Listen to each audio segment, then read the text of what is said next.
The director assigns him to Zone 1, the most profitable area.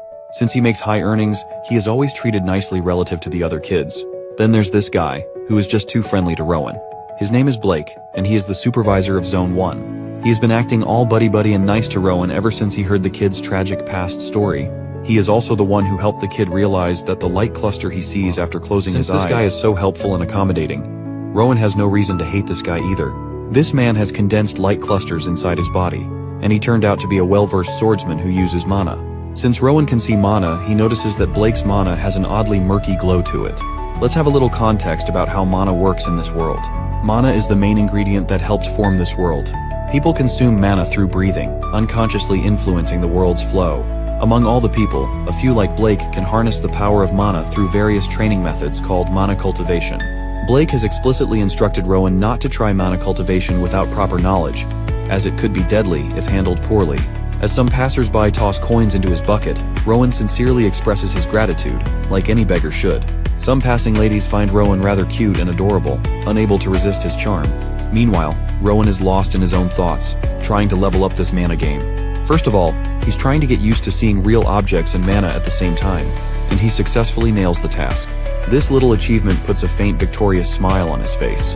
Not long ago, it was hard to see both at once, but now he has gotten the hang of it. Though this victory isn't without its hardships. Seeing both physical objects and mana overlapping still makes him dizzy and dull. Blake arrives out of the blue, fascinated by how much money Rowan has collected already. Rowan simply downplays his charm, expressing that it's all thanks to so many people with beautiful hearts.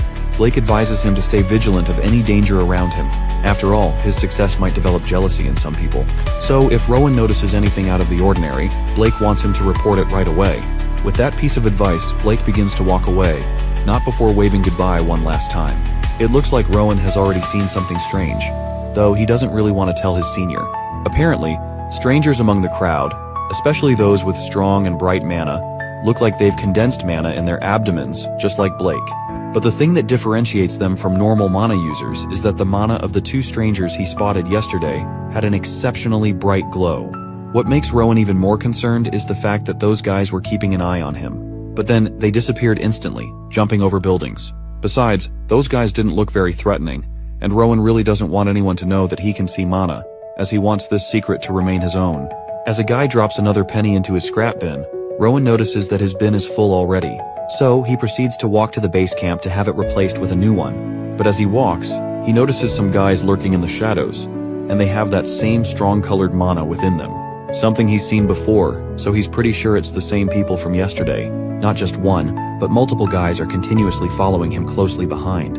Rowan has no clue what these shady guys are up to. He is particularly feeling scared this time, as it's the first time they are following him this closely.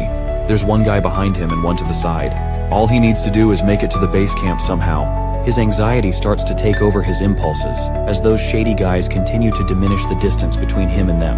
At one point he thinks that he's screwed. But thankfully, at the last moment, Rowan hears the voice of a familiar figure. And that familiar figure is, of course, Blake, who is sprinting down with godly speed. Once he finally catches up to Rowan, Blake cradles him in his arms and jumps so high that he lands on the rooftop of a building. Those shady figures have also caught up to them. So Blake increases his speed, while cautioning Rowan to hang on tight and not let a single penny slip from the box, or they might end up sleeping with empty bellies. Meanwhile, Rowan's mind is already lost in his own world, much to Blake's confusion.